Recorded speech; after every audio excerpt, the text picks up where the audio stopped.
Hello everyone, this is doctor Jeevesh Yadav. तो according to NCSM syllabus हम लोग को हमारे वृत्ति के most important 27 topic for university exam देख रहे थे। सीरीज को कंटिन्यू करते हुए आज की क्लास में हम लोग टॉपिक नंबर 21 के विषय में बात करेंगे। तो ये है कॉमन कोल्ड। तो कॉमन कोल्ड के विषय में बताया गया is an acute viral infection of upper respiratory tract in which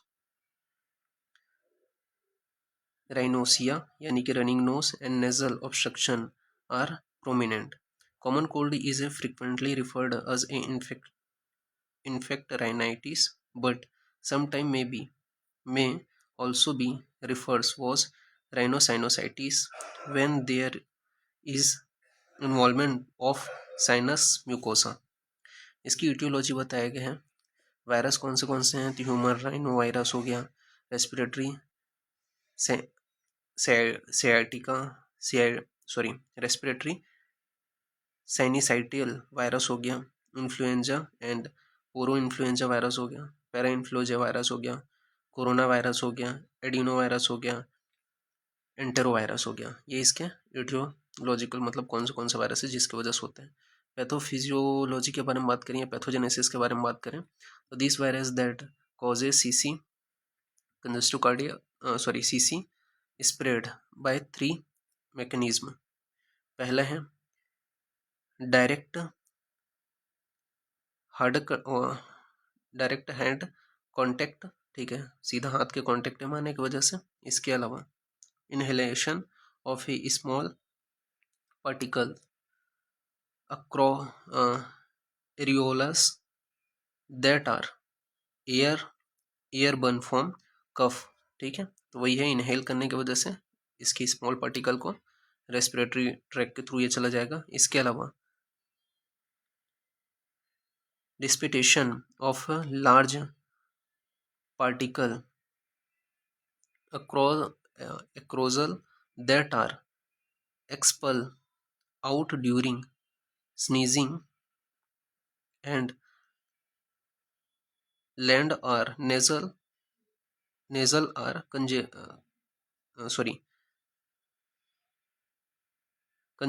conjunctival mucosa, ठीक है। तो ये यहाँ पे बताया गया है। इसके अलावा वायरस में बताया गया है virus settle on a nasal and conjunctival mucosa then destroy the mucosal and epithelial living and associated with a acute inflammatory response by releasing inflammatory cells like histamine, cytokinin etc. causes sneezing, nasal congestion etc. Clinical feature के विषय में बात करें तो clinical feature में बताया गया है very from symptomatic to severity, ठीक है। माइल्ड कफ आपको देखने को तो माइल्ड ग्रेड फीवर हो गया, कफ हो गया, कोल्ड हो गया, नेजल डिस्चार्ज ये आपको देखने को मिलेगा। इसके अलावा सोर थ्रोट हो गया, इरिटेशन हो गया, ठीक है, नेजल ऑब्स्ट्रक्शन, हेडेक हो गया।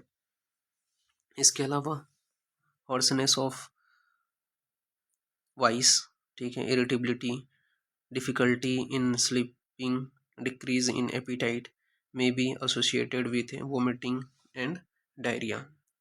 वायरल इन्फेक्शंस जैसे कि multiple system involve, bacterial infection में 1 सिस्टम इन्वॉल्व, रेडनेस ऑफ आई, ठीक है, साइनोसाइटिस ये सभी देखने को मिलेगा।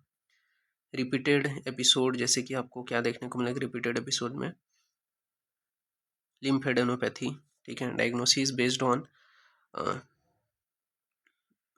ऑन आपके जो सिम्टम है, ठीक है, क्लिनिकल सिम्टम है उसके आधार पे अपन डायग्नोसिस करेंगे। डिफरेंशियल डायग्नोसिस के अंतर्गत एलर्जिक राइनाइटिस आते हैं जिसमें कफ होता है, कोल्ड होता है, नोजिया होता है due to allergy, dust etc. इसके अलावा वसोमेटर राइनाइटिस होते हैं ड्यू टू स्पाइसी फूड जिसमें स्नीजिंग, कफिंग ये आपको देखने को मिलेगा।